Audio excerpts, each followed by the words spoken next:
Welcome, everyone, to Ready, Set, Rewatch, where me and my friend Daniel Greetings, programs. are watching something today. This is a monumentous day because we're watching something that's not Star Trek. Woo! Whoa. Wow! Crazy. So let me ask you something, Daniel. Hmm. Do you fight for the users? Yeah, for sure. I think weirdly, the movie we're going to talk about takes on a new meaning in 2025, and in that meaning, yes, absolutely. Mm-hmm. I Yeah, mean, maybe they kind of meant it back then too. It's just yeah. They we're just didn't living it. know it. Yeah. Yeah. So, we're talking about Tron. Ooh. Obviously, because there's a new Tron movie coming out this year. Maybe you out there want to see it. Maybe you don't because of who the lead actor is. And you know what? That's completely understandable. Yeah. But but today we're talking about 1982's Tron, and I've got some information to run down before we get into the dirty details of it. So, originally, way back in I think the late 70s, Steven Lisberger, who is the director of this film, he was like an animator. He was interested in animation mostly. He opened his own studio and did animation for commercials. And it was during this time that he came up with kind of a vision of the future where he and his crew used backlit animation to create the visual effects we end up seeing in the final product, Hmm. not based on reflected light or painted cells. They were mats with light shining directly into the lenses of the camera, which would create intense colors. Is that the part? So that's not the CG part. That's like how they made the suits look. Yeah, Huh. yeah. So there's an awful lot of this movie which is just straight up computer animation that looks like it was made before we knew what computer animation was. Yeah. It's a little rough, but We'll it's the get, we'll time. get further into that, but yeah, when you see like how the people look on the sets and like their suits are glowing, Hmm. that's kind of like the basis behind why he wanted to kickstart making this movie. At the time, the effect was mostly used in like his field, making animation and commercials and stuff. It was used for like making glowing neon logos and stuff. And he was like, "What if I slap this on a person?" Basically. So he and his crew tested it, made a little animated short of a glowing neon character who he named Tron, which was, as you Oh. could probably imagine, short for electronic. I wouldn't have guessed that, but it does make sense. And then obviously they were also interested in translating a story of authoritarian power versus democratic power into a digital landscape. Ooh, we're entering the future. Also, the advancement of the time of personal computers and what people in the 80s thought that was big in planning this movie. Yeah, it's definitely got that thing of like computers can do everything, but it's still like Mhm. it's still like DOS like prompt lines for everything, and you're like, oh yeah, yeah, kinda. Well, they did lean a lot heavier purposefully on the artistic side and metaphysical rather than like literally translating a computer's capabilities. Mhm. That doesn't need to be said because a man gets sucked into the digital realm in this, Yeah, he gets but page mastered into a but computer, but just know that the filmmakers knew like we're going crazy here. right? Yeah, so they pitched an entirely storyboarded script to Disney, and Disney's response was, "How are you gonna do this?" It's a fair question. Um, and the basically the entire reason that Disney even decided to greenlight the project was, well, I guess two things. Number one, they were kind of desperate for new ideas. This was in that slump they were in just before their like animation renaissance era that Mm-hmm. kicked off. And also, they took note of how crazy the growing video game movement was in the 80s. They were like, Pong? Hell yeah. That was the 70s, but still. And as for casting the movie, the direct quote from Steven Lisberger says, "Thank God we got Jeff Bridges," Uh, you who know, who they took the movie to, they took the script to, and Jeff Bridges, who's kind of a kooky guy, he was just like, "Hell yeah, man! I know it's a risk, but I'm super intrigued." He called it a quote tough one to turn down. I mean, and I'm glad that he felt that way. I mean, obviously he's the main character, but he's also like Mhm. easily the best part of this movie. There's two reasons to watch this movie. One, and I say this meaning a lot of things, is the visuals. Yeah.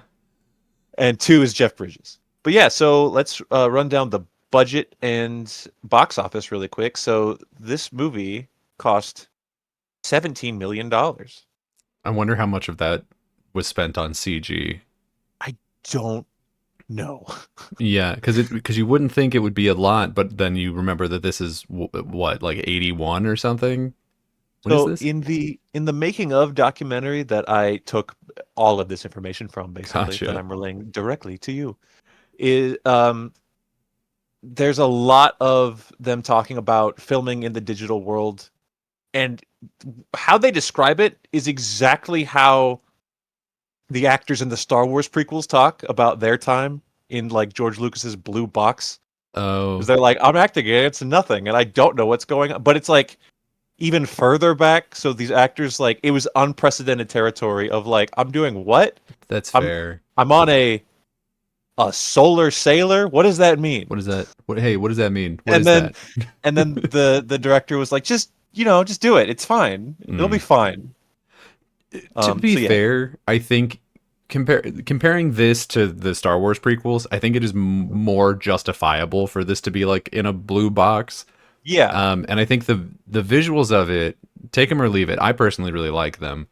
Yeah. I think that it justifies the the not necessarily knowing exactly what you're looking at of it, more so than like, well, we're in a desert, but everything here is fake. You know what I mean? Or Yeah, like we exactly. couldn't bother to make a building or a hallway. Go to a grass field? What are you, crazy? Right. No, I also really like the visuals. I think the only time that I kind of like give it a side eye is when we have the completely digital shots of like the light cycles or Right. the what's it called? The big ship. Oh, I the remember what it's recognizers. called. There you go, recognizer. Yeah. And then it's just kind of like, yeah, that's we made this in a computer, all right. But to be fair, they are literally in a computer, so definitely for the time, like Yeah. I'm gonna give it a pass. That's what I was gonna say too. Is it's like, does it look good? No. The Mm. CG parts, the suits and the when they're just like walking around in computer world, I think actually looks pretty good considering what they're working with. Yeah, I like it. I like it. The CG does not look good, but that you're like, well, they're literally inside a computer. Like it's like, do you know the cartoon Reboot? No. It's a very early like DK. It's the same animation style as the Donkey Kong cartoon, like the really Oh, old I bad see. one. I see. I see. Yeah, yeah, yeah. But it takes the whole concept of it is that they're like warriors inside a computer, like protecting a thing, and so it Mhm. feels much more justified there because they're literally programs. It's the exact same thing here. I see. I see. So it's like, does it look good? No, but it looks correct. You know? Yeah. So yeah, again, like I said, they made it for $17 million. The opening weekend was 4 million, which is that a lot? Is that a little? How I, how are the 80s doing? I don't know. good I wasn't question. there. Um, but total worldwide box office, they pulled in 50 million for this, and they made 70 million alone just from merchandise sales. I don't know where the cutoff date for that figure is. Hmm. Like people buying Tron stuff in like 2002, what does that count for? I don't know. But they did make their money back for sure. But despite all of that, Disney still called it a financial disappointment. Maybe it did have like a longer tail than we think then. Because that 4 million, if they were calling it that at that point, then like maybe. Yeah. But Well, I yeah, mean, man, so I don't know. often with these massive massive studio movies, they factor in like we needed to make this much so we can pay for our next movie, Right. and they took a risk on this. So clearly, even though I would say made its money back, and especially look at the little franchise it's become. but they would have known that back then. It did good, the little movie that could, Right. but I can see them being like, well, we wanted more. It's like, well, all right, Well, that's well, we can math this out a little bit, right? Because okay, so you said this cost what, 17 million to make? 17 million, yeah. 17 million to make. A movie today is like 250 million ish, Yeah. right? I think that's what Superman cost. So if it made 50 million, that's so that's like almost 3 times. So that would be the equivalent of Superman having made $250 million. Sorry, $750 million. I don't know what number I just said. I blacked out because I was doing math. The So budget like, for Tron Ares has not been made available yet. well, But we can look at Legacy. Hang on. so like that would mean because I think Superman ended up making, I think 600 million was the last number I saw, and people were saying that that was like a pretty big success or good success. Yeah. So yeah, I mean, I think it's safe to say that Tron was financially successful despite how Disney felt about it. The budget for Tron Legacy was $170 million, and it made $409.9 million. I mean, damn, look at that. But again, the '80s dollar versus the 2010 dollar are they're two different dollars. Let me tell you. But let's ignore dollars. Yeah. Let's see what the critics were saying about it. Ooh. Roger Ebert gave the Yeah. movie 4 out of 4 stars. They had a Calling it, 4-star system. they had a 4-star system. That's so weird. Yeah, well, they're the pioneers. They're the ones. Listen to them. True. True. Except for the stuff that they said they don't like, because sometimes they're wrong. So Roger Ebert gave it 4 out of 4 stars, calling it, quote, a dazzling movie from Disney in which computers have been used to make themselves romantic and glamorous. Here's a technical sound and light show that is sensational and brainy, stylish and fun. Yeah. Yeah. I He don't liked know it. how brainy I would. I mean, I guess because it's in a computer, but you don't have to like think that hard about it. I don't think. You would have had to have known how to turn on a computer back then. Right. I guess that's fair. Gene Siskel also gave it 4 out of 4 stars, calling it, quote, a trip and a terrifically entertaining one at that. It's a dazzler that opens up our minds to our new tools, all in traditional film narrative. So, on top of both Siskel and Ebert giving it 4 out of 4 stars, they also gave it 2 thumbs up. They loved it. Hell yeah. That's just 2 guys. Let's see some people who didn't love it. Uh-oh. A writer from Variety, whose name I didn't get, gave a negative review saying, quote, Tron is loaded with visual delights, but it falls way short of the mark in story and a viewer involvement. Screenwriter-director Steven Lisberger has adequately marshaled a huge force of technicians to deliver the dazzle, but even kids, and specifically computer game geeks, will have a difficult time getting hooked on the situations. Yeah, I guess. I guess it does have like video game elements to it, but they're pretty limited.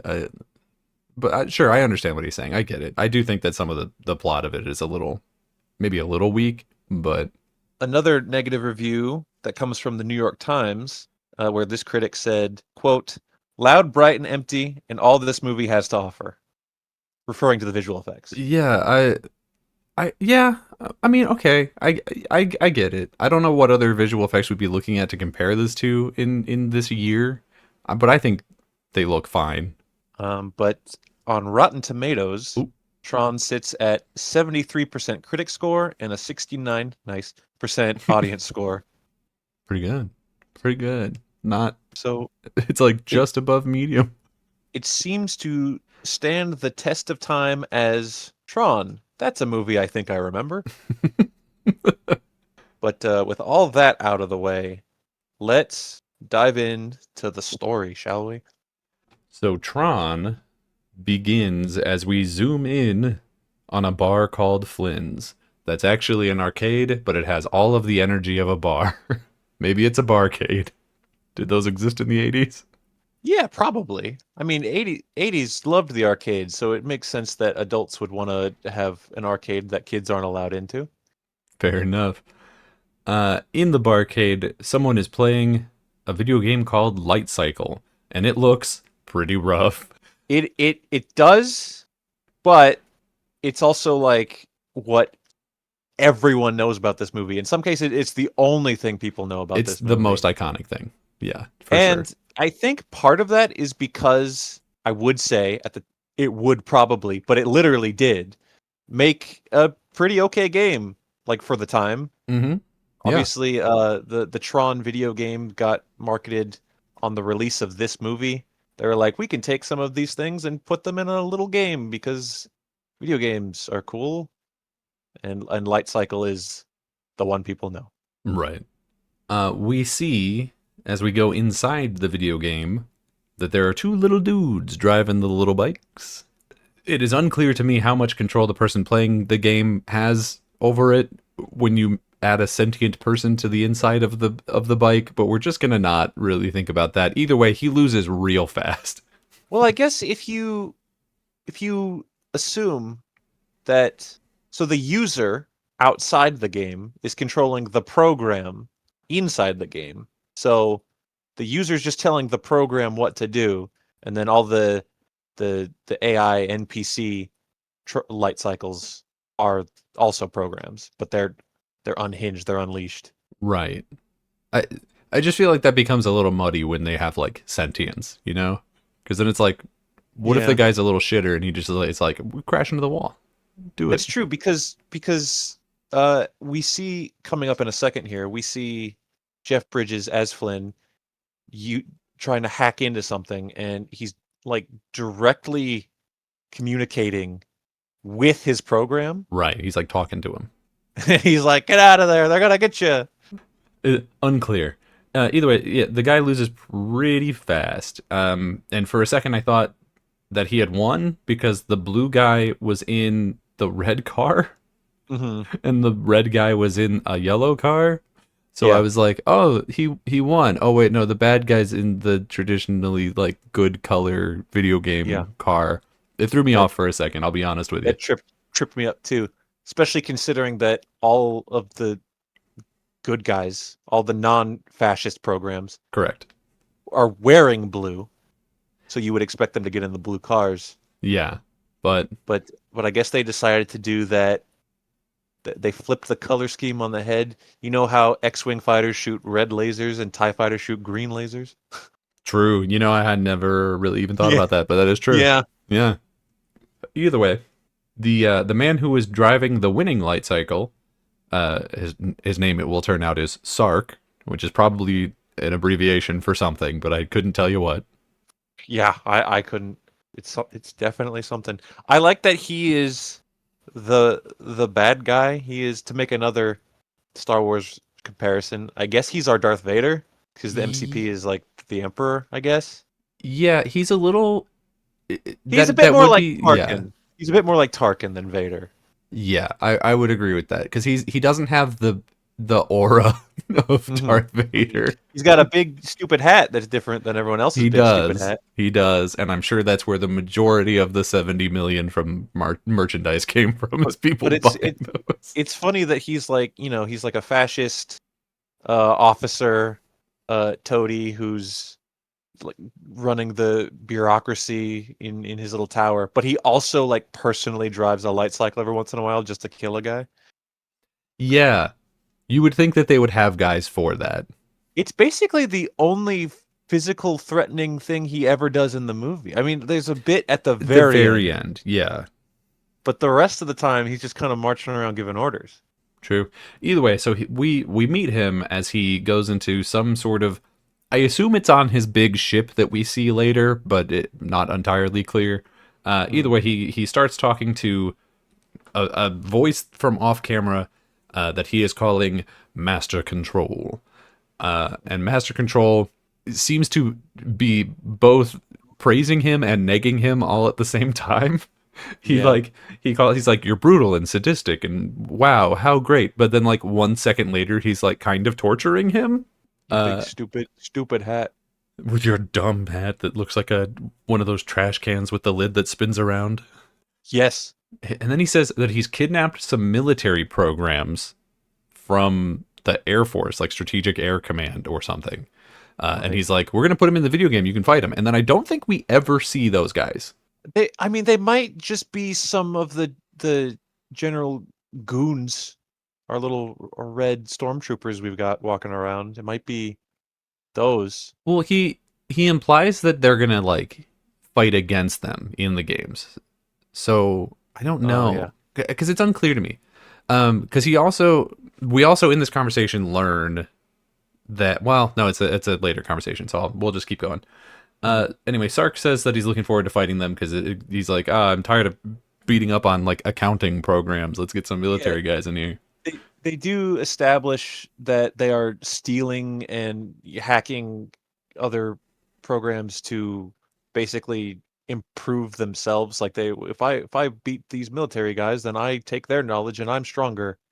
So it's Yeah, just the general.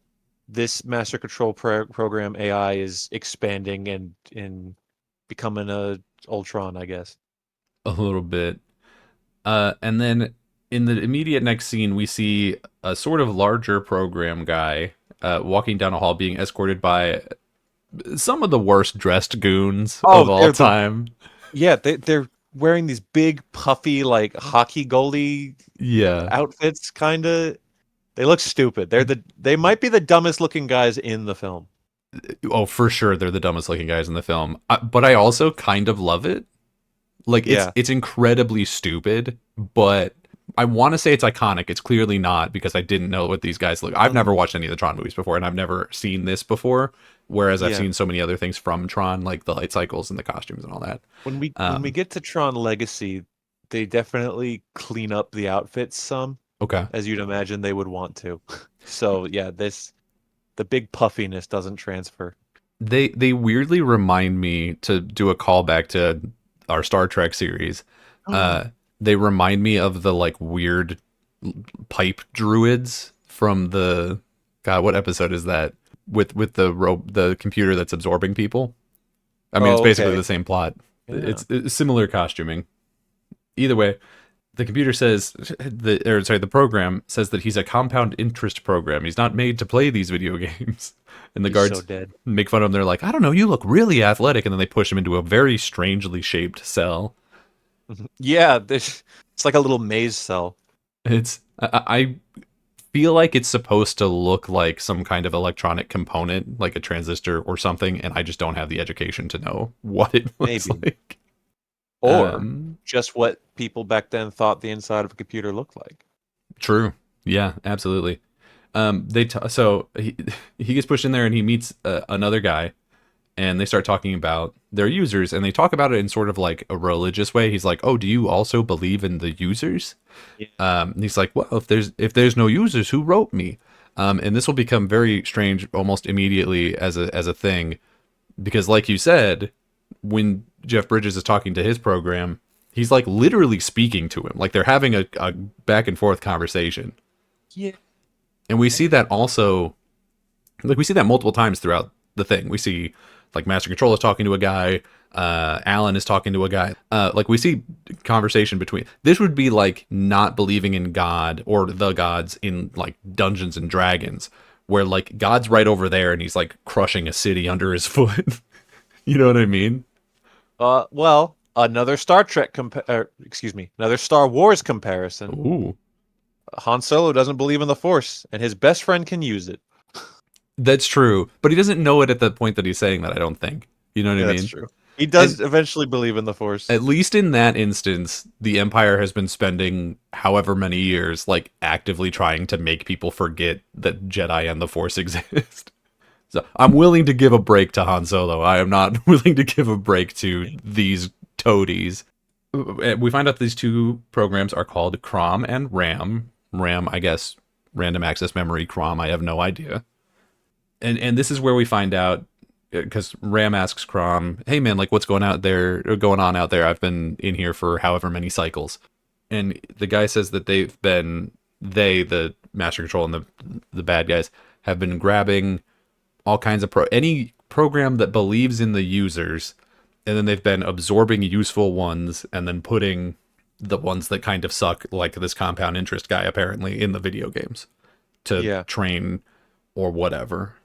So I guess that's something that we should discuss here, because people who aren't huge fans of Tron but know what Tron is, they say it's the movie where you get sucked into a video game. But Right. that's not true. Not He gets strictly sucked into speaking. just computer. I mean, there are they do run games in the computer, but he Hmm. just gets sucked into the computer dimension, the It, grid. it's actually kind of weird because at the time in 81, 82, whenever this movie came out, 82, yeah. these like video games would not be accessing a network or the internet at all. So connecting between a video game and like the Pentagon or whatever wouldn't be a thing. Like they'd be completely separate systems.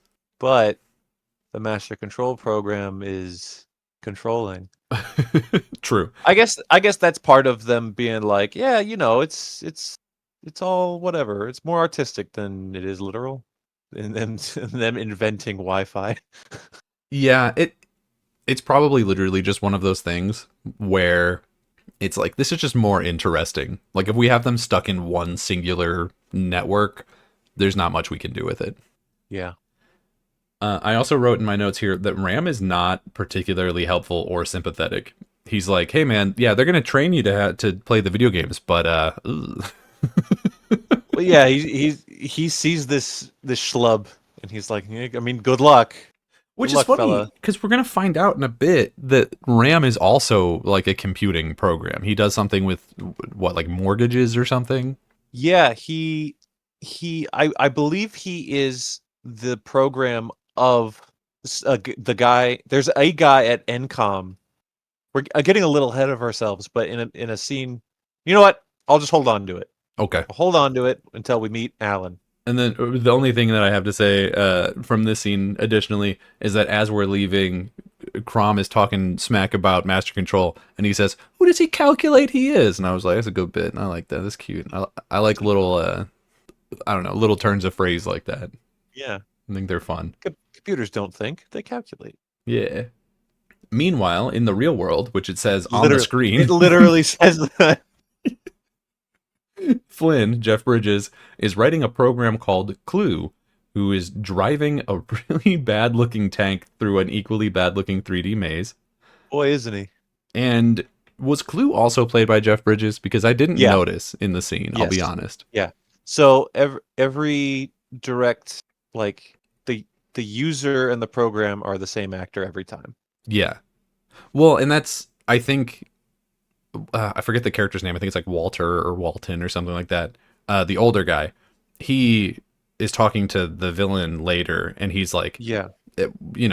all the people who have come before you in this company have left their thumbprint on the programs, and that's like a very literal representation of it. It's like, well, that's their face. That's the guy. I don't remember that character's name, but I remember his program's name is Dumont. Dumont. I think it was Walton or We'll Walter or we'll something like that. we'll get to Dumont because when I said earlier that the big puffy guys might be the dumbest looking guys, but Dumont fucks, all right? So like we said earlier, Flynn is talking directly to Clue, uh, which again has me wondering, like, how could you possibly not believe in the users in this world? And Clue has a little bit with him. It's like a little glowing Navi spike ball thing Hmm. that can only say yes and no because it's binary, because it's a bit, which I think is really cute. And I also was like, okay, so is this like, how does this work with them? Is a bit like a dog? Is a bit like an assistant? Like, how do you think? What do you think the relationship there is? Is it like a I caste don't. system of like you're a lesser program? I'm I've got 64 of you. I've got no idea. Yeah, maybe like he's a little PDA, like a little pocket assistant. He just kind of flies around and helps. I got no clue. To my knowledge, this is the only bit we see in the franchise. I haven't watched that cartoon show, so there might Hmm. be a bit in that, but there isn't one in. Is there one in? I don't know. I don't know. We'll find out. That's why we're watching Tron. Yes, sir.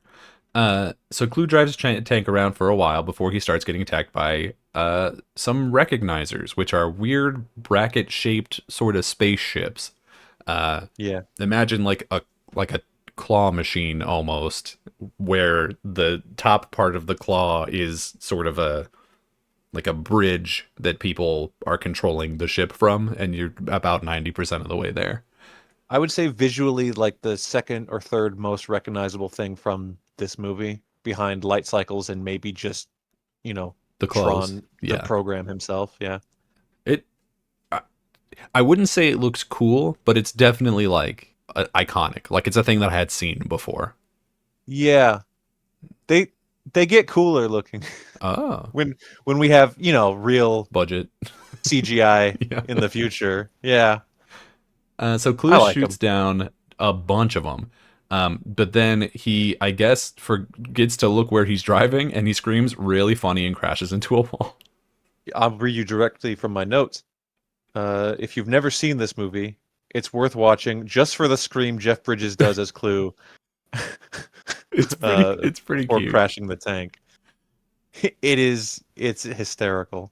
I'll say, too, while we're still with Clue in this little tank, I like Yes. the spinning interior set that he's Yeah. on. This There's was a couple things like that, yeah. little spinning sets. This was the bit, pun unintended, where I started like really enjoying the visual language of the movie, where I was Hmm. like, these suits look really cool. The things they're walking around in or like controlling all of the machines are interesting.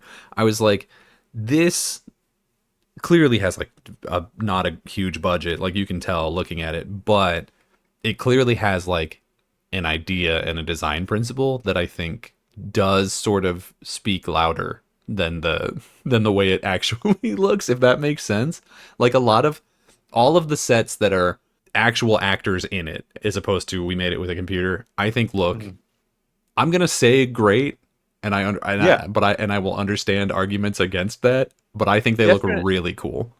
Definitely great for the time. It's this there's a reason that Tron is a thing people talk about like decades later. And it's not for the story. It is for the vibe. Yeah. Oh, absolutely. So Flynn gets a message that says, okay, so he crashes and then he tells the bit to go away, and he like flies off going no no no no no no no no no. And then the recognizer, I think, like stomps him, and as soon as it does, Flynn gets a message that says Clue program detached from system, and he says, "Damn, that was my best program. It was his best That was program. my best guy." One of the guards back inside the computer, one of the guards shows Clue to Master Control, who demands to know who his user is. Clue refuses, and then he gets like psychokinetically blasted backwards onto a wall Yeah. that electrocutes him and then absorbs him into the system, I guess. Yeah, there's another thing in that documentary, the making of thing that I was watching, Hmm. where they were talking about Jeff Bridges' performance here as Clue, because the entire time he's very like stoic, one note, because he's being a computer program. But then, like the second he starts getting tortured, he just goes full Jeff Bridges, emoting and tells the guy to go like fuck himself. Yeah. And the director was like, "Yeah, it didn't. I guess it doesn't make sense when you think about it, but I mean, we were just letting Jeff do what he wanted. I mean, I'm he for it. he probably knew what he was going for, and I think it works fine. Like programs have personalities in this, anyways. So, Yeah. Yeah. and the fact that he took on a little bit of personality of his user, it makes a lot of sense. For sure. Yeah. It's also maybe one of the like scarier scenes of the movie because you Yeah. see him like sort of like fading out, and he's got like a little bit of a skull face going on. Mm, Like it's spooky. It's one of the first times where you're like, oh, Master Control actually like has a lot of power here. Like I don't know yeah. what he is, but damn, But R.I.P. Clue, we are down one Jeff Bridges. I'm damn. sure we will never see Clue again. Oh no. So Master Control says, "Bring me Dillinger." And in the real world, a really cool looking helicopter lands on top of a roof of a building that says NCOM on the side. Uh, He just puts his neon on everything. he look, man. Or rather, Master Control Program tells Dillinger to put his neon on everything. Yeah, I guess so. And a sort of ratty looking guy who is apparently Dillinger gets out. He walks to his office, and sits at a really cool like glass top table computer that I've always Yeah, wanted one like. People use them for like D&D games, and I think they always look really cool. that's a good use for him. And he logs into Master Control, who he then calls Master C, and it's a level of like familiarity that we never see that relationship have again. No, in fact, he might get like yelled at for being so informal. He like Because Master Control Program very much shits on Dillinger through the whole movie. the whole movie, yeah. Master Control tells him, "Oh, He starts the conversation by saying how disappointed he is, and I'm like, oh man, MCP is a prototype for Duolingo. yeah, honestly, it's just that little owl being like, "Hey, man, you haven't studied today." Master Control tells him, Dillinger, that Flynn is trying to steal that file again, and Dillinger says that he's gonna shut down all access until they find him. And Master Control, I guess, to play on the C3PO of it, says there's a 68 point whatever the hell % chance that you're right. And I'm like, oh, that's kind of cute. And then at somewhere else in the building, the most generic looking man I've ever seen in my life sees on his computer that he cannot access his program Tron. Then he tells Master Control to release it by authority of his Group 7 access. And it tells him, no, go talk to Dillinger. Yeah, this actor is Bruce Boxleitner. Bruce Boxleitner. I'm not going to pretend to know exactly It's something how to say like his that, name. yeah. He mostly before this did westerns, like TV westerns, I think. Mm. Yeah, I could see that. He's been in a bunch of stuff. I mean, obviously, I know him from this. But like hearing his voice, I'm like, where else have I heard his voice? And I looked through his filmography, and I really couldn't put my finger on it. Does he but voice? He's good. He's good in this. Does he voice the character in the Kingdom Hearts Tron or something? Oh well, definitely. Oh, okay, cool. Yeah, he does. Okay. Square Enix was shockingly very good at getting like 80% of all Disney voice actors back for Kingdom Hearts. Couldn't get Tom Hanks. Had to get Tim. Yeah, that is true. Had to get Tim Hanks. But yeah, in this scene where we see Alan eating popcorn at his desk, and then he's told to come talk to Dillinger. As he's leaving, there's another employee. It's like a wide shot. We don't get to see this guy close up, but this nerdy guy pokes up from his cubicle, and he's like, "Alan, can I have some of your popcorn?" Mm-hmm. And Alan's like, "Sure, dude. I don't care." That guy is the actor that plays Ram. Which leads me to believe that Ram is his program. So that makes sense. Yeah, you're right. He's so far away from the camera that I didn't even really see his face. Mm-hmm. To sort of like make fun of Alan a little bit more. Please. I will preface by saying I think that he is the least important character in this movie. Yeah, Tron is important. Alan is not. Yeah, that's true. And I look. The guy who plays Alan, very handsome, very attractive, probably a good actor. Again, he has very few scenes in this movie, so it's hard to say for sure from this. My only gripe with him, and it's not fair, is that I think he is the most generic-looking, handsome man I've ever seen in my life. To the point where when we see Tron later, I did not recognize that it was the same guy.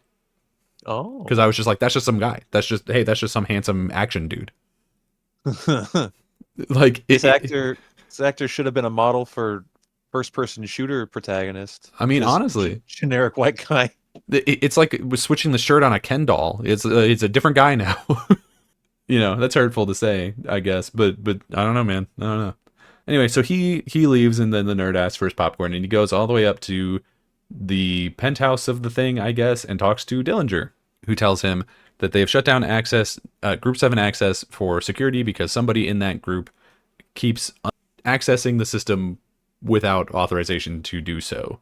And Alan says, well, you couldn't possibly think that's me. I don't even balance my checkbook on the clock. I have an abacus at home for that. And I was like, is that how people do that? Is that what abacuses are for?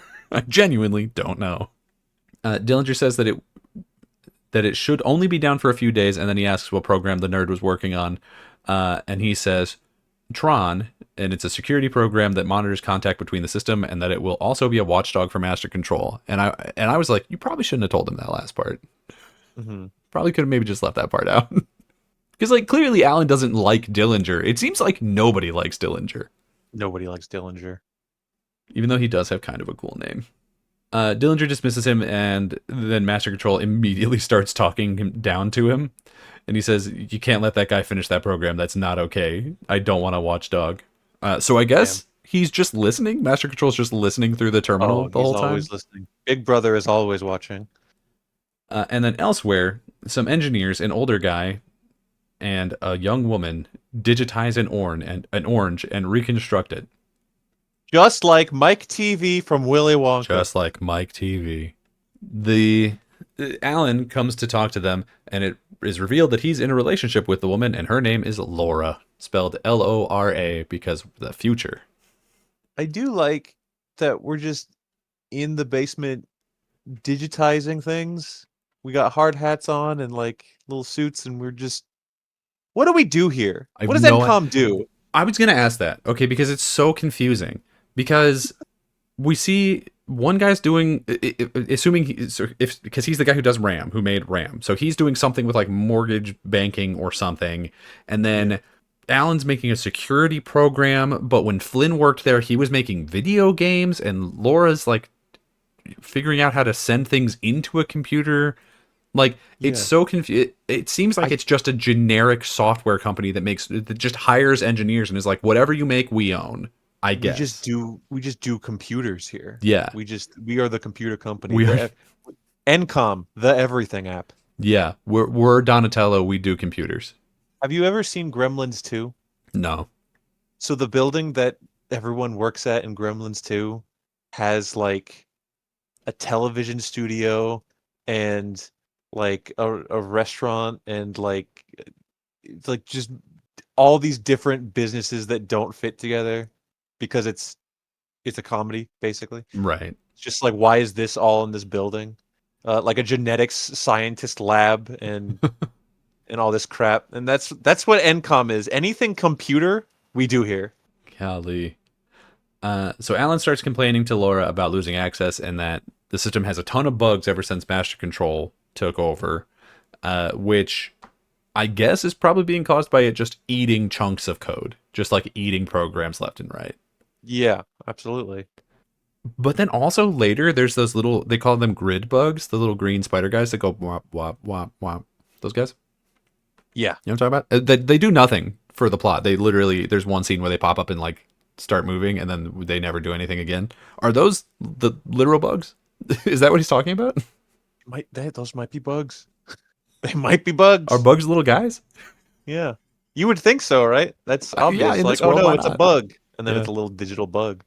So Laura thinks that the person breaking in is Flynn and that they should go warn him. And then she also drops that she used to be in a relationship with him. And I'm going to say here, the relationships in this movie are also a little confusing, a little weird. Yeah.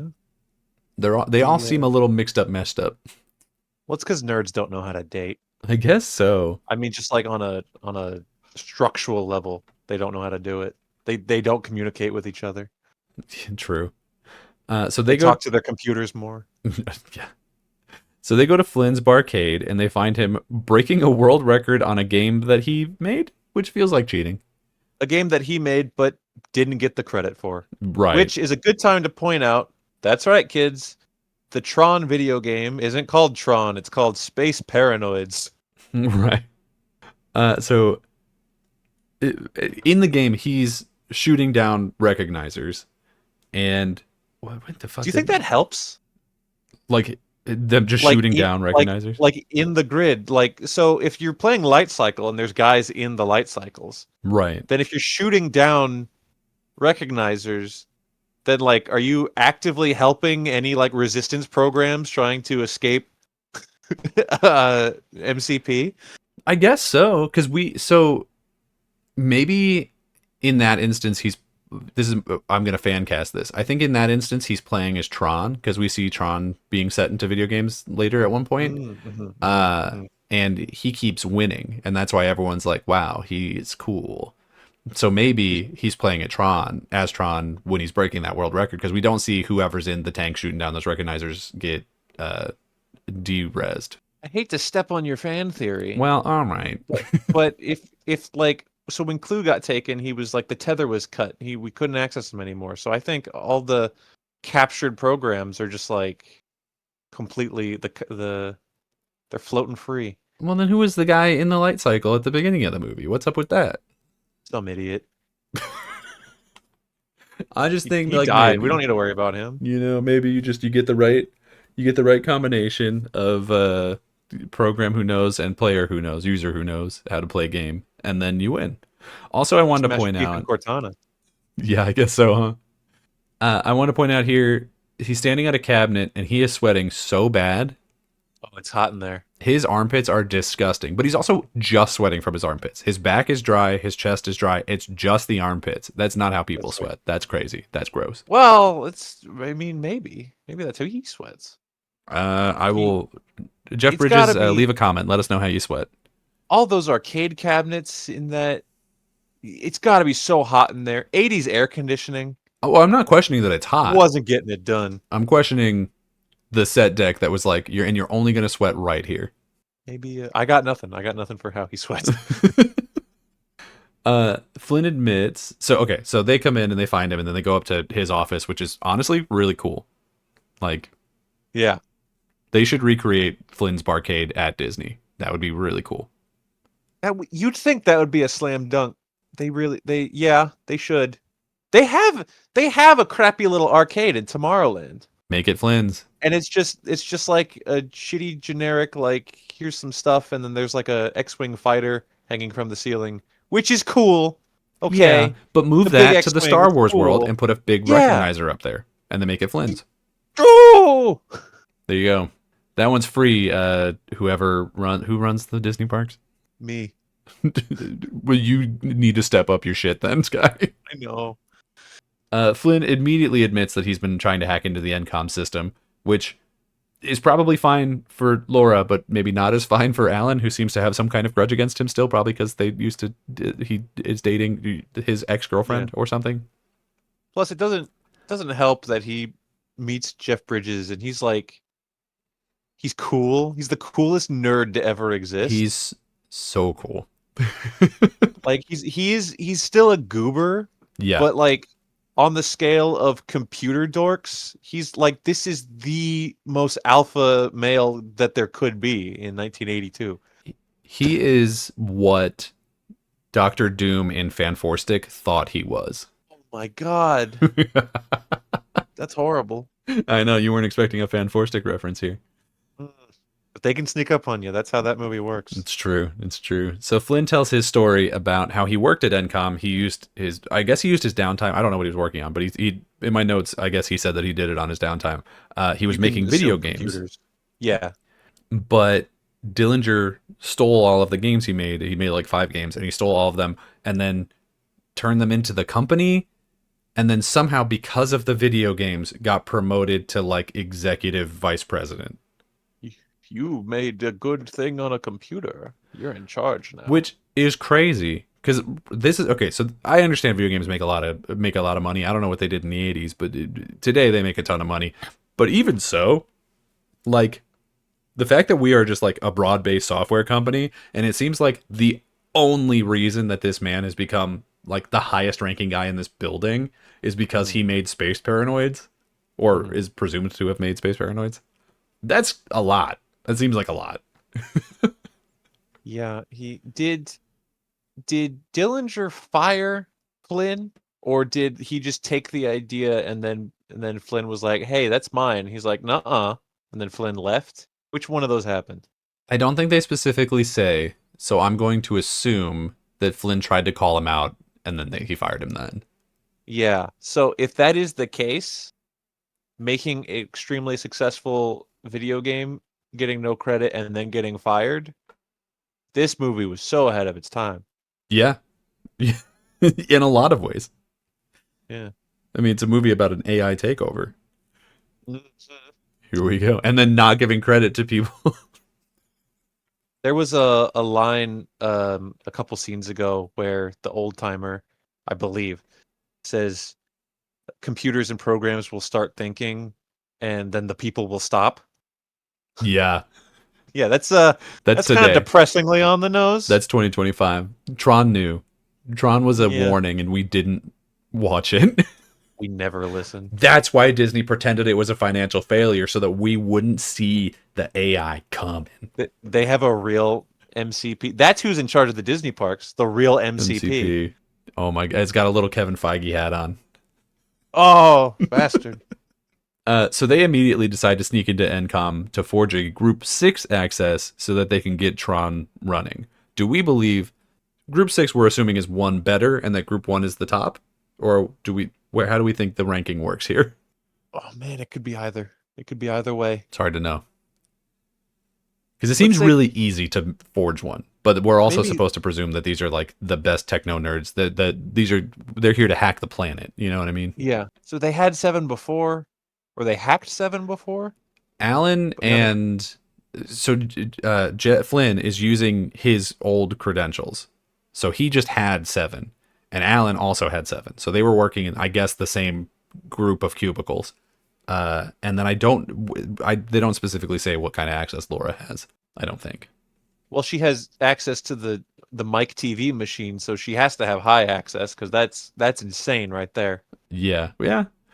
Uh, so at NCOM, while they're sneaking in, Dillinger is talking to an old guy, Walter. So his name is Walter. And Walter is saying Master Control is bad and gets in the way. And Dillinger, he's basically like, I think this might be where that conversation you were saying happens, where he's like, the people will stop thinking and blah blah blah blah.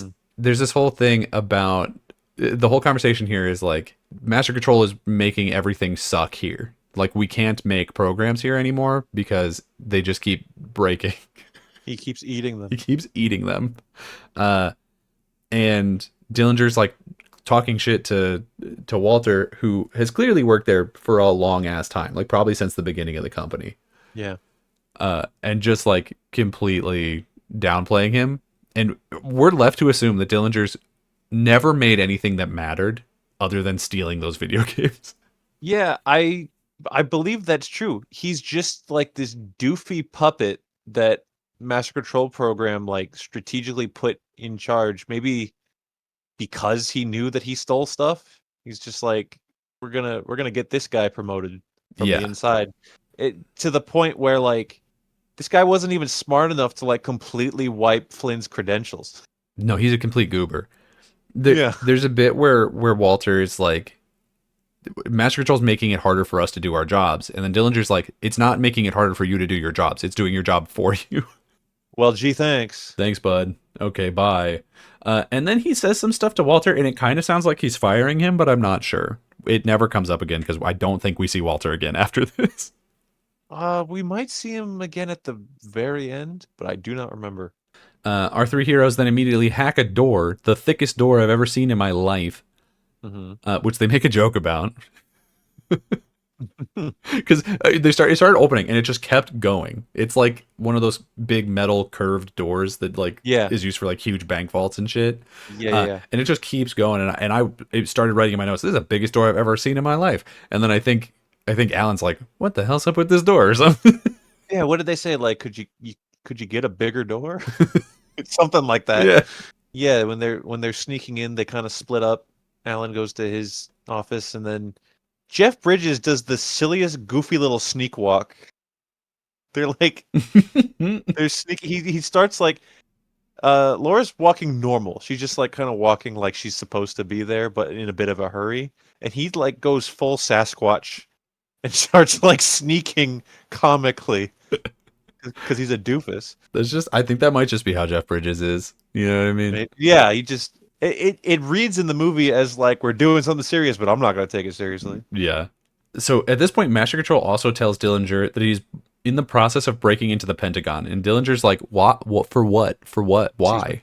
Hang on, what? And Master Control's just like, "Well, I'm bored of all of these accounting programs," and Dillinger just like is clearly uncomfortable with it. And so at this point, you start thinking like maybe he's gonna face turn at some point. He doesn't. Spoilers. But it's weird. Like he's just so okay with Master Control just like doing everything, and him just kind of sitting in a cool chair.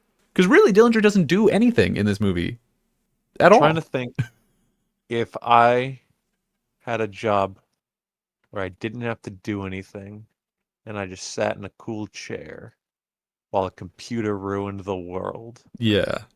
It's that last part that kind of ruins it. Then I'd be president of the United States. Baby. Ayo, Baby. Except the computer's Elon Musk.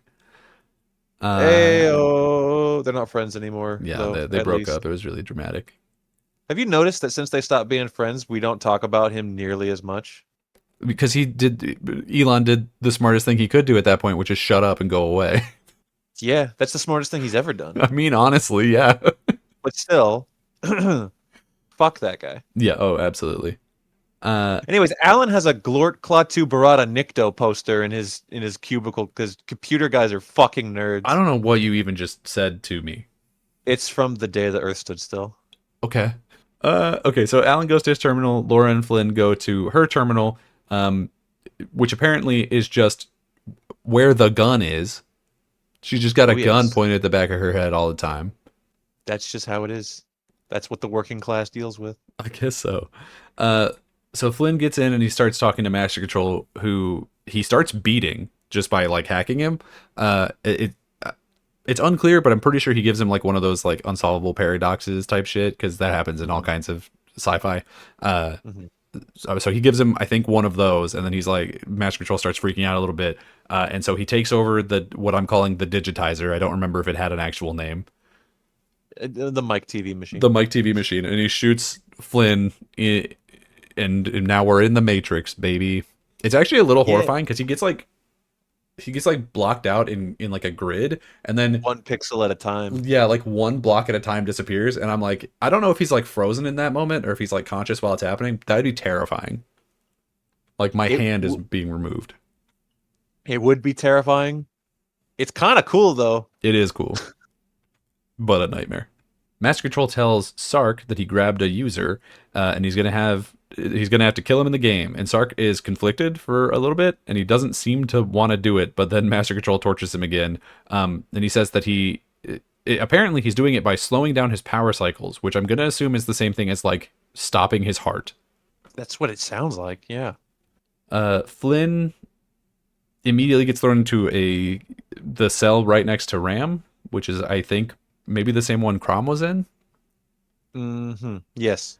But they don't talk for long. He also doesn't seem he's either I think he's pretending that he doesn't remember that he's a user or That's whatever. that's we need to get to the bottom of It's that. unclear because he remembers like It's really fast. it's kind of a Schrodinger's Flynn's memory Yeah. because there's times where he's just because as soon as he gets in, he's like, "This isn't happening. I must be dreaming." That whole cliche. Hmm. But then he's just like, I don't know what this is. I guess I'm a program, or he's just not remembering. And then later, they almost kind of treat him being a user as a reveal. Yeah. It's so strange. It's very weird. But he's only in there for like a second because they basically immediately pull everybody out to go and hear Sark yelling from very far away. And they don't make a joke about it, but whenever they cut back from him yelling at them to like the program standing around, his voice is like way quieter and like you can tell he's like a mile away from them. It's a good bit that they don't point any attention to. But basically he's telling them, so he tells them about their identity discs, which I guess record their knowledge or something. I'm not really Yeah. clear. It's just a frisbee that they could throw around. Most people seem Yes. to use it as a weapon, but it also is able to y- hold code. Yeah. So, yes, they. I don't remember if they expand upon it in Tron Legacy or if they just explain it better. But yes, your frisbee. It's your personal ID. It's everything about you. It's everything you learn. It is your primary weapon. Seems like something you maybe It's shouldn't it's throw around. it's how you access stuff. Sometimes it's when Obi-Wan says this weapon is your life. Hmm. This weapon is literally your life. Quite literally, yeah. As they leave, they see a guy kicking four other guys' asses real hard with his ID disc, and Ram tells Flynn that that's Tron. He fights for the Tron, he fights users. for the users. I'm gonna write that on like a motivational board. I wake up and look at that quote. That's Tron. He fights for the users, and that's gonna get me out of bed every morning. And at this point, I'm looking at him, and I'm like, Is that Alan? Is that I don't? It just looks like a guy. Flynn is then immediately forced to play a game that's like a cross between pickleball and lacrosse against Crom, and he doesn't seem to understand how serious it is because Yeah.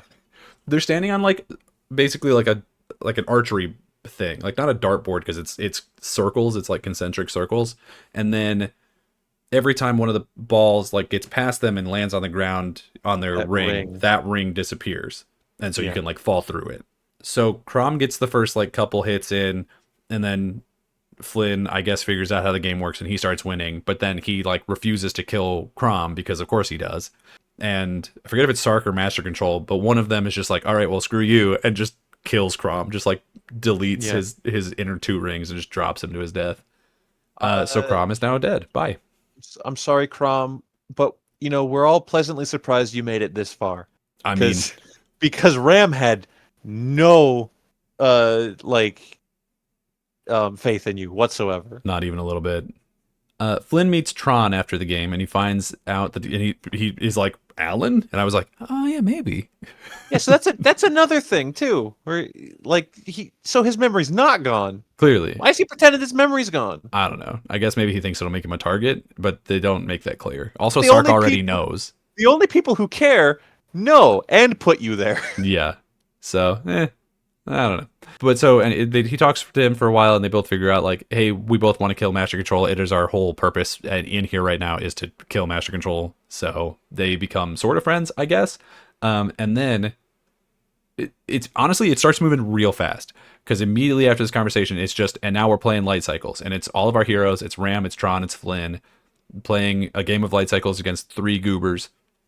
They knock out one guy really fast by crashing him into an exterior wall, which then shatters. So that and then they all escape through the hole. And Yeah. now we are free of the video game thing. So the video game aspect of this lasts like a collective 10 minutes, maybe. Yeah, that is true. And it's the part people remember the most. That's fair. So Sark Also worth immediately. mentioning, during this light cycle race, the music is really kind of bad. I don't even remember it, to be honest with you. It's just super goofy, and I just remember being like, what the hell are we listening to? Yeah. They really future installments of Tron, where they get Daft Punk for Legacy and Nine Inch Nine Inch Nails for the Nails. new one. Yeah. They were like, we need to double down on making the music the best fucking thing ever. Yeah. And then going back and watching this race, it's like, oh, If that they was not could always the case. if they could just nail the visuals and the music, that would be enough, I think, for people to buy tickets to it. Because that's what worked for Yes. Avatar. Like Avatar was just That's visuals. tr- The that's story of that that's movie is true. nothing. That's true. That's true. That's true. I think an important next step. It's not even something you need to do. It's something you need to not do. Is just don't get an actor everyone hates for your lead role. Yeah. But Yeah. sometimes mistakes are made. That was such an avoidable one though too. Yeah. Yeah. Anyway, Sark immediately starts freaking out and sends all the tank programs after them. And the chase looks really bad. Also, Flynn is like, I shouldn't have programmed that many tanks. And I was like, wait, what? You had to program all the tanks individually? I assume they just like copied and pasted it. Well, I guess he probably did copy and paste, but he's a computer guy, so he says program. Yeah, but like also that's not like how it would work in a program. No, Is you but would does just it write it does it once and then you would does call it it does it read better as a recursively. line in the moment? Because when he says I programmed the tanks, you're like, oh yeah, he made the game. Oh, But if that's he right. says I shouldn't have made all those tanks, then Yeah, what does that mean? yeah, that's And then true. you That's fair. forget. This is also where I apparently in my notes wrote these Tron suits really grip the booty.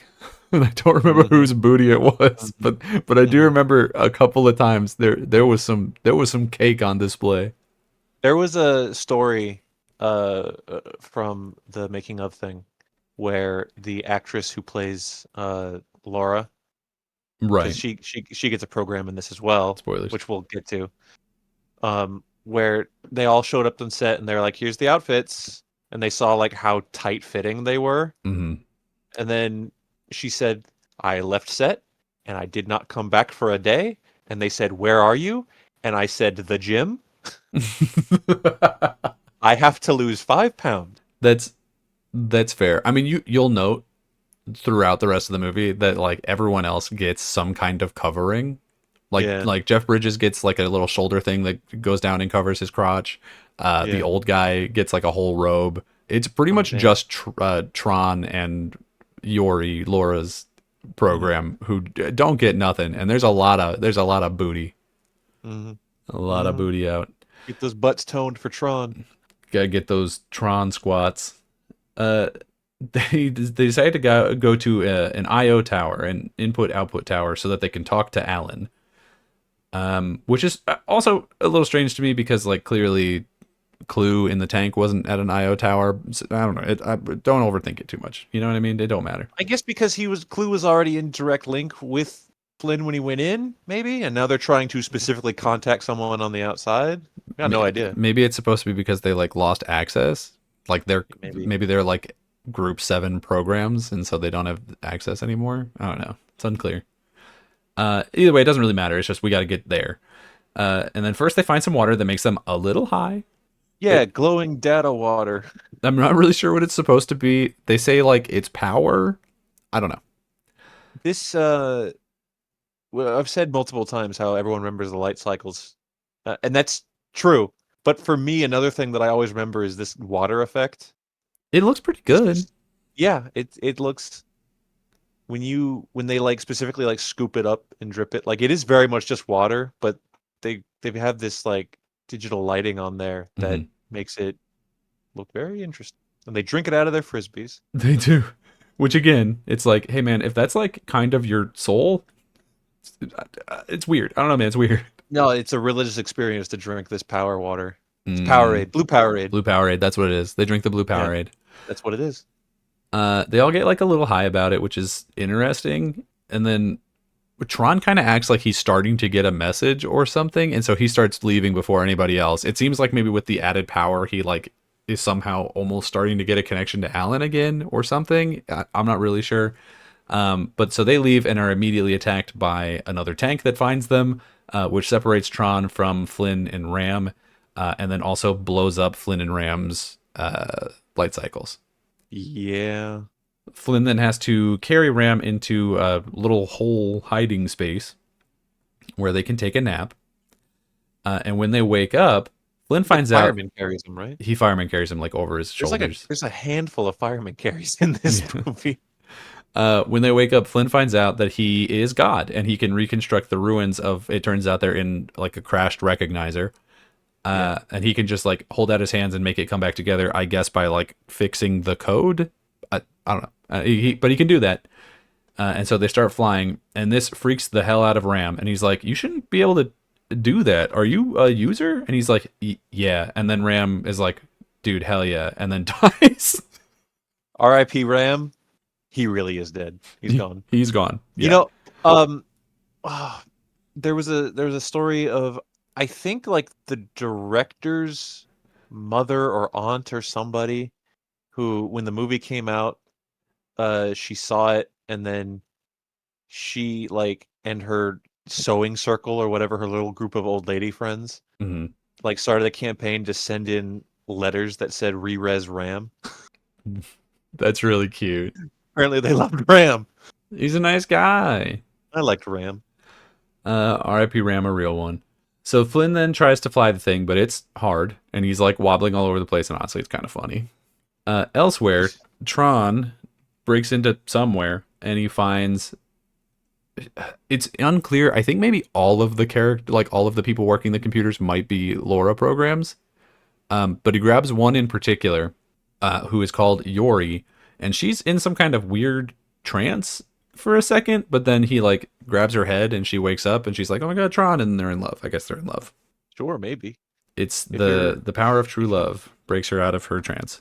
if you're dating someone, then do your computers date? Is that how that works? Yeah. And what happens if Alan and Laura break up? Do the programs break up? Do you think that Yori used to be dating Clue, but now she's dating Tron? Maybe, because Flynn, when he finds her, he's got the hots for her. I mean, like immediately. Yeah. Okay, so then Flynn meets a bit, probably the same one from earlier, but who knows? I Uh, think it is. and they have a cute little Oh yeah, isn't moment. it? Because the he's like, do you work for me? And it's like, yes. Are you my bit? Then he crashes the recognizer into the IO tower, which is full of people with really interesting, weird designs that we like kind of never focus on or see again. There's some weird costumes walking around. It's like a Mos Eisley's Cantina in here because they're, I guess, programs from other systems or other networks or other countries, maybe even. So there's like one that has like these weird tentacle-y things coming off its head. There's a lot of weird looking dudes, and Yeah, we don't look at them, which was honestly a little disappointing. Anyway, then Flynn we're knocks we're, some we're guy out. busy. Yeah. We're busy. The budget was $17 million. We got to move on. So Flynn immediately knocks another guy out, just a regular program, and then he like touches him, and then the red Wait a from the second. bad program goes on to him, and then he's a red program now. I don't mean to cut you off, but like, Yes, what if those were like computer viruses? it's possible. I mean, Because they there's kind of so many gross. just normal programs walking around, and then there's that one that looks like COVID. It's like he's not supposed to be there. So, Yori and Tron sneak around, I guess, a different IO tower, or maybe the same IO tower, but a different place. And they sneak through like a window, and they find a Walter-looking program called Dumont, who's got a weird Megamind hat, and he's built into the ground. Man, Dumont. Dumont. This is this. So really, at its core, this is just a silly looking guy in a science fiction movie. Nothing to write home about. Right. But something about Dumont, whenever the movie gets to him, I'm like you haven't lost me, but it takes me a second to catch up. I'm just It like, look at this guy. it really took me a second to. It's not that it took me a second to catch up. Like it didn't throw me out of the world because there was already so much weird stuff. But what it did do is I did have to take like a full 30 seconds looking at him to be like, what is going on here? He's This, okay. So he's built into the ground, but he's got little handholds. So he's just a guy he isn't the tower. He's a guy who's no, inside the tower, and he's yeah. like in a cocoon Well, or there's something. there's a part, not to get ahead of ourselves, but there's a part coming up where bad guys show up and Sark says, "Take him." And I said, "How?" Yeah, yeah, But they do. they They do. pry him out of there, presumably with big digital crowbars or something. They rip his ass open and pull him out. They just pour fire ants into the little holes, and he gets himself out. So That's they terrifying. talk Dumont into allowing them to pass, I guess, to get onto a big ship thing. So okay, first he has to let him through to talk to Alan. So he's like the guardian of the tower. And so he has to give them permission to get into this big chamber of light so that Tron can talk to Alan. And so he does this, but also he has to like lock down the tower so that Sark and the goons can't get in. So he like drops a bunch of laser grids, and they're like, "Oh, bring in the what is it, the digital probe or the logic probe? Break down the tower." And I was like, "Are we gonna get a siege? Are we gonna get Helm's Deep? We don't, but like We can't afford that. it'd be cool. It'd be cool." We can't afford that. Tron goes into a room full of light, and he throws his ID disc into a beam of light, where Alan he talks to Alan, and it's clear straight up a religious experience. Yeah. And he adds a kill code to his ID disc and tells him, "You got to put this at the base of the MCP to kill it off." Freedom.png uploaded to Tron's disk or something. That's what I wrote Yeah. in my notes. I also don't know where it is in here, but I think at some point we might have missed getting our first like full look at Master Control. Oh, the big face. The He's big a red face. See, earlier he was a big face, but now we see his real big face, and it's a red big face. Yeah. So he's like a big spinning like top, basically. Yeah. Which most people, myself included, will have really only known as being from South Parody Park. on South Park. Yeah. Yeah. And I didn't know for a very long time. I knew before this, but I didn't know for a really long time that that was a Tron thing. I was just like, that's weird. I don't know why they did that for South Park. I I don't know think what this what character is. that was it was Moses, right? Yeah, it's like a Jewish god of some kind. They went to a Jewish camp and they prayed to Moses, who was the big master control program face. I think the joke is supposed to be because he's like a top, so he's like a dreidel sort of. Yeah, I I guess so. I don't know, man. I don't know. He looks my point being is he looks kind of goofy, but I'm also like down with it. Oh yeah. I mean, at this point, how can you not be? Yeah. We've come this far. We got past Dumont. Yeah. Anyway, so he adds a kill code to his ID disk, and then they run off. And Sark breaks down the wall, and then he says, "Take him," like you said, and Dumont gets taken. Yori and Tron get onto a weird solar sailor that I wrote. Kind of looks like that thing from Star Wars. That's what they call it behind the scenes. Right. I don't think they ever... Do they say it in the movie? I don't think they give it a name at all, because it also wouldn't make sense to be called a solar sailor, because there is no sun. They're in a computer. Yeah. But they multiple times behind the scenes referred to it as the solar sailor. Right. Anyway, so they get on that. So basically, to describe it, it's like a cylindrical sort of shape ship that has like a big sail on the front, and then it rides on a beam of light, or maybe data, I guess, technically. Yeah. I don't know. But it's just, it can only go in one direction straight down this beam. So I guess it's kind of like a monorail. So they get on the thing and they escape from Sark's really big battleship guy that kind of looks like a blade. I don't know if that's intentional. I don't know what that ship is called either. But Tron... It probably has a name, but I don't know either. Yeah, I'm sure it does. And then Tron finds Flynn hanging off the side of the ship, and at first he tries to kill him because he's still red. But then he grabs him and is able to pull him up like really easy. So I guess Tron is super strong now. I don't know if he was before, but he is now. Well, he drank all that Powerade earlier. Yeah, he drank Powerade and then he met God. He's so tough and cool. He easily defeats a bunch of guys, one of which is Flynn in disguise. He's the one that like knocks him on the side of the ship. And then there's another red guard who would rather jump to his death than fight Tron. Oh, right. Yeah. I didn't even recognize that was Flynn. Well, it's because it happens so fast. Like, these guards just kind of run up, and then Tron just, like, kills them all immediately. Yeah. And then we just see Flynn tumbling, and I'm like, whoa, one of those is Flynn. Okay. Yeah. So he pulls him up, and then Flynn tells him that he's a user. So, again, him hiding the fact that he was a user really never matters. No, which is what makes it all the more confusing. Yeah. We see a program ask what to do with Dumont, and Sark says to prepare him for Inquisition, which I guess means putting him on a big triangle that makes him hurt a little bit. And then this is where also where we see the grid bugs. The bugs. A power surge comes down the beam that they're riding on, and it's threatening to destroy them. So Flynn runs up to the front of the ship and sticks his hand in the light beam, and then sticks out the other hand and does like a Zuko lightning redirect, and then so that they can ride that. He makes a junction, is what they say, and then they ride that over onto a more safe beam.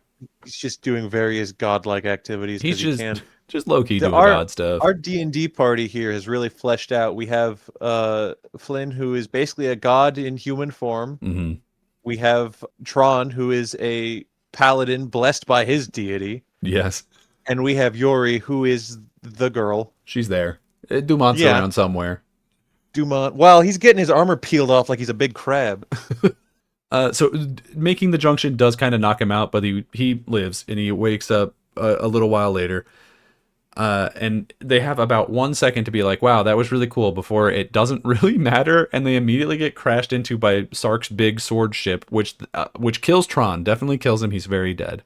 Oh man, he just tumbles right off, and they're like, no, Tron, he died. No, Tron, he's dead. Yeah, there's a lot in these scenes. Like, clearly, we talked about a second ago with apparently Flynn getting knocked off the side of a ship that I didn't even notice it was him.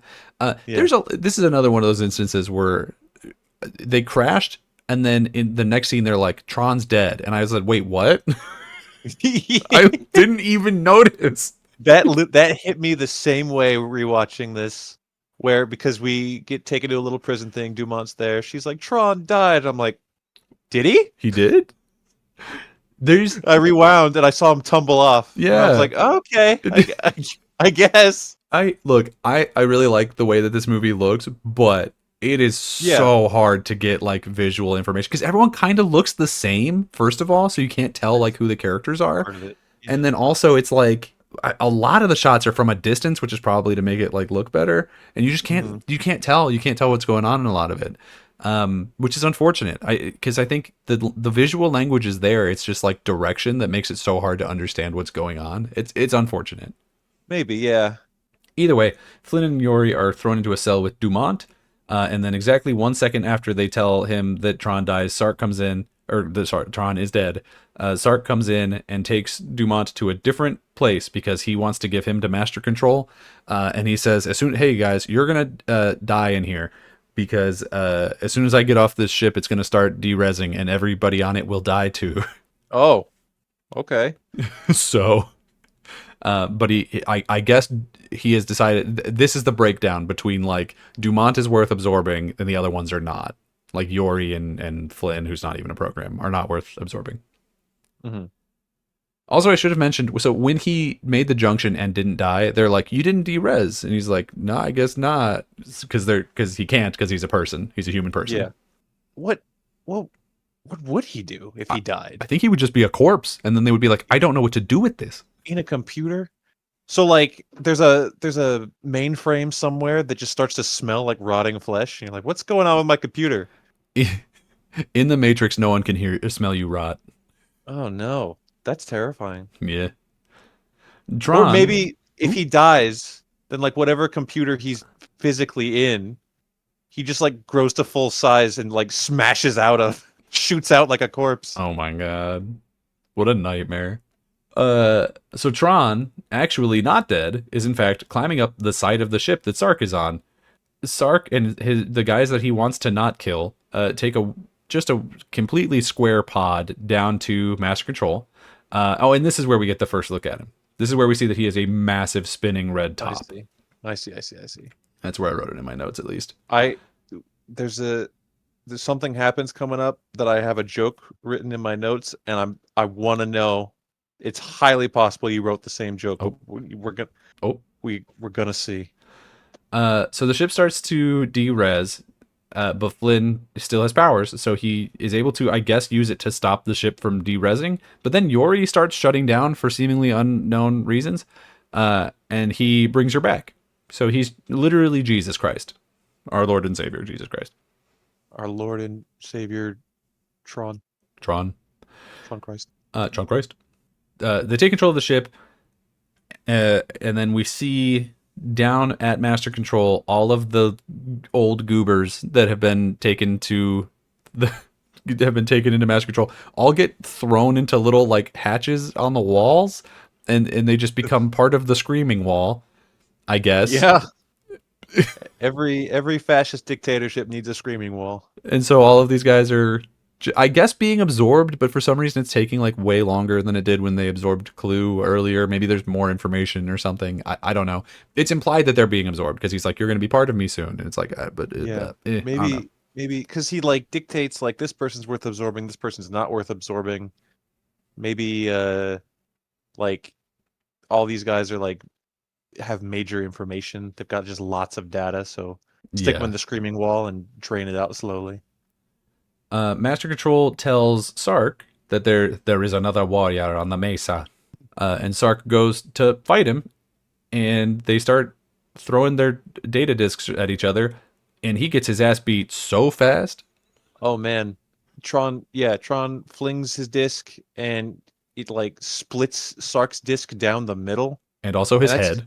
It's at the top of his head. It's gotta be the coolest, definitely coolest combat thing in this movie for sure. Yeah, it's like, whoa, and Tron's cool. When he like falls over, a bunch of like shiny, gemmy, skittly things start falling out of his head. So I guess sonic rings. His sonic rings start falling out all over the place, and then Tron goes into Master Control, who has no further defenses, it turns out, other than a spinning brick breaker game that goes around his core. True. And so Tron has to play a little bit of brick breaker and start like breaking down these walls with his data disc. But the Master Control is like, whoa, hey, I'm gonna make my monsters grow, and he turns Sark into a giant zombie man that comes back to life to try and kill him. Master Control program says he's gonna give you the big Sark. The big Sark. Is that the joke you The- thought I was also gonna write? Because I don't know what Yeah. that means. You went Power Rangers, but it's the big Sark. The big Sark. Is that also a reference to something that I'm not catching? No, I mean, other than fellatio, I guess. No. That's good. That's good. Flynn tells Yori to take the ship over to the beam. There's a beam of light coming out of the top of the master control, so that he can jump in. And she's like, "You'll die. You'll derez." And he's like, "Yeah, maybe." And then he kisses her, which seems weird. That's not your girlfriend. That's not somebody. It's implied that she's dating Tron. Unclear. She might still think he's dead at this point. So that's weird. Even weirder because it was like 5 minutes ago that he died. Yeah. And also, she looks like your ex-girlfriend in the real world. There's just a list of red flags here. That kiss was weird. That's a bad kiss. Feels fucked up. It's a bad Don't touch. do that. Yeah, I don't like that one. But then he just jumps in, and I guess I'm not entirely sure how he's able to do it, but he sort of like Christ airs down into the middle, which then makes Master Control spin slower, and then Tron gets a free shot, and it kills Master Control super fast. Sark being a giant doesn't seem to matter or really come up. They don't fight giant Sark. He's just out big there. Sark. Yeah. Don't need to worry about big Sark. Yeah. Flynn jumped into MCP, and there was an old man face which disappeared into a black hole. Yeah, I was confused by that too. Is that supposed to be the actual guess- Master Control? So I guess we won. Yeah, I think that's what that is. He's just a frail old man, I guess. But it's over. We got him. That's the important detail to take away. It is definitely kind of like, what? Wait, what?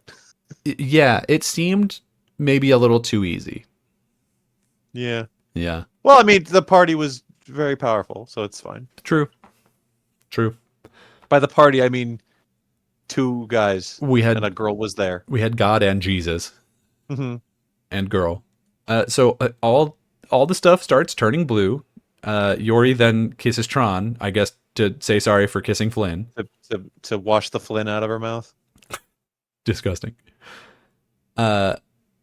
Flynn gets sent back to the real world, and he gets a printout of proof that he wrote the video game code, which I'm going to be honest, I don't think that in particular would hold up in court, because Who it's gave literally him like that? you could just type that. I'm gonna say Dumont. I don't know. Well, I guess. He seems like the one that would have the most access. It just implies that, like, Master Control Program's very existence was holding that back in the printer. Yeah. It's also unclear like how long he was in there. You know what I mean? Is this a situation where it's like the time passes faster in the computer world? Blah, blah, blah, blah. I don't know. They might say that in a later film, but I don't know. Okay. It doesn't come up or matter here. I was just curious about it. We're also just sprinting to the finish. Oh, at this so point. fast. So The it's- ending just happens. Yeah. And then literally he gets the thing, the printout that's like, you made the video game. And he runs offset, like offset straight out of the soundstage. And then the next scene is Laura and Alan are on top of Encom Tower waiting for their boss to show up. And then it turns out, hey, their boss is Flynn. Meaning literally the only thing that matters in this company is who made Space Paranoid. Space Paranoids is the key to the kingdom. That's how you become God. It's like how Roger Rabbit had the deed to Toontown. It's what it is. I guess so. Yeah, man. I mean, good for him, I guess. Anyway, Yeah, now just, back in the real world, everything's fixed to the end. And then the movie's done. It literally just ends right there. I do have 2 things that I wanted to point out from the credits that I thought were something. In the credits, it starts with like weird organ music, and I was like, "What's happening? Like this doesn't fit the tone of the movie at all." And then eventually it transitions to like the generic sort of rock stuff that you would expect. But then also they put the Taiwanese credits vertical, like how their alphabet is actually written, which I don't see in modern movies, and it's actually written in traditional Mandarin alphabet, which I really appreciated. Wow. Yeah. That's great. Anyways, that's Tron. We Troned. We did a Tron. I got some Tron trivia, some Tronvia, if you would like to hear some. Yes, hit me with the Tronvia. So as mentioned before, even though this movie, I made a lot of money as far as I'm concerned, it was considered a commercial failure. However, the arcade video game based on it proved to be a tremendous hit and actually outgrossed the film. Okay. Wow. Yeah, And then the guy who made that game got made the president of Encom. you got made president of Disney. Hell yeah. Um, to inspire the actors, arcade games were placed on the production sets and could be played during downtime. Jeff Hmm. Bridges, self-admittedly, was the most adept at playing the games and was addicted to them and found it hard to tear himself away to actually shoot the damn movie. He was just play he was He method was acting. He was playing the he was gamer. he was gaming. Um, famous actor Peter O'Toole, who people will know from Lawrence of Arabia, was originally approached to be in this movie, I believe, to play Dillinger and Sark. He liked the script and he wanted to visit Disney to Wait, like was check Sark out. the same actor as Dillinger? Yes, I could not fucking tell any of these faces. they're all the. Oh I man, could not tell any of these people at you might any be face point were blind. the same guy. You might be '80s face blind. There's something, I don't know, there's something about like just taking all the color out of it and then like it's just their like little faces peeking out. You couldn't even see their hair or nothing. I just That's can't tell true. who these dudes are. That's true. Um, I could tell who all right. Dumont was. So I'll add that to the trivia is all the users and programs are the same actors every time. Well, that implies that Dillinger programmed Sark, so he did make something. Yeah, or Master Control program made Sark and just modeled it after his IRL bitch boy. Well, who made Master Control? That's a good question. He made himself in a cave with a box of scraps. Oh my god. Peter O'Toole was originally approached to play Dillinger and Sark. I think that's the character he was going to play. He liked the script and wanted to visit Disney. He basically said like, "Yeah, I like it. I want to come take a look at the sets and the props, and I want to get a feel for it." And they were like, we don't have no. We're filming in a box." And he was so confused by this that he passed on the project. It's fair. That's fair. Yeah, he probably didn't miss out on a whole hell of a lot of back end, but Yeah, I mean, I'm assuming the character of Dillinger doesn't show up again, so. Well, Oh. um, Oh. the this one you'll like this one. You'll Ooh. resonate with this one a whole hell of a lot. The film was disqualified from receiving an Academy Award nomination for special effects because the Academy felt at the time using computer-generated effects was, quote, cheating. Okay, well, but what about all the effects that weren't computer generated? Too bad. So if you have any computer generated effects in your thing, then you can't you're disqualified. In 1982, yes. Well, what about like the lightsabers? Because those were computer generated to an effect. Like they had to I don't put the know. light on it. Did that get nominated? I don't know. The Academy is corrupt. Tear it down. Academy, more like a crap of me. But that was Tron. That was Tron. What did you think of Tron? This was your first time watching Tron, right? Yeah, I've never seen any. My only Tron experience is the Kingdom Hearts level. And that episode of South Park. Yeah, although I didn't know it was Tron at the time. Yeah. So, I don't know. Should we come up with a cute thing like engage in illogical? Bad could be D-res. I don't know what good would be. I was fully just prepared to just give this an out of 5 stars rating. Oh, okay. All right. Because it's movies. All right. Then I would give this 3 1/2 star. Okay, 3.5. 3 1/2 star. Passing. Yeah. I believe currently on Letterboxd I have this at a 3. But I do like this movie. I think it's important. I'm glad it exists. It is the story is goofy and probably the weakest part. I don't think people go into this for the story. No, well, the story is definitely very weak, and like we said, they definitely are sprinting to the finish by the time we get to the last like 20 minutes here. There's not a ton going on there. I honestly would have, I don't know, man. I would have liked if we had gotten 2 or 3 of these that were this same group of characters that it, like if they had gone closer together, because I know what Legacy or whatever the second one's called is like 15, 20 years later, right? Like it's a long time later. Yeah, yeah. So this was 1982. Legacy came out 2010, Okay, so like 30 years almost. and obviously Ares is now 2025. So they're all spaced Right. out. I would have liked to have seen this group again. I think that there's a lot of interesting world building here. There's a lot of like meat on these bones of things that we could do. Mhm. They don't do really a lot of it here, but you know, I think it's a really fun watch. I think everybody in it is at least entertaining, even if they are kind of goofy, some of them. The effects of the, you know, other than the CGI, look really good. I'm really interested in it. It's just like I can fully understand why this was sort of like a cult classic type deal that a lot of people got really into. Yeah, There's a lot to like about this movie. It's not necessarily one that I would be like, you know, oh my god, this is one of the best sci-fi movies ever made, or like what an underrated gem or whatever. Because I truly don't really know how it's rated in people's minds. Like we got the Rotten Tomatoes, but that's rarely accurate to how people actually feel about it. But like, yeah, I don't know. I really liked it. I think that it's a really enjoyable movie. It's just like I think maybe the lack of budget and not great writing hold it back a little bit, but otherwise yeah. pretty good. Really happy with it. Oh, I've got our little rating for this. I've got it. Oh, We'll have our little bit friend fly in. oh, just Do you yes give or this no? do you give this movie a yes, or do you give this movie a no? Yes, I give it a yes. yes. Yes. Oh man. Well, if you would give this movie a yes or no, let us know in comment below on Spotify and YouTube. You can also follow the show on Twitter at RSR_POD. You can follow me on Twitter and Blue Sky at Daniel J. McGee. You can follow me on Blue Sky at Skylar8bit.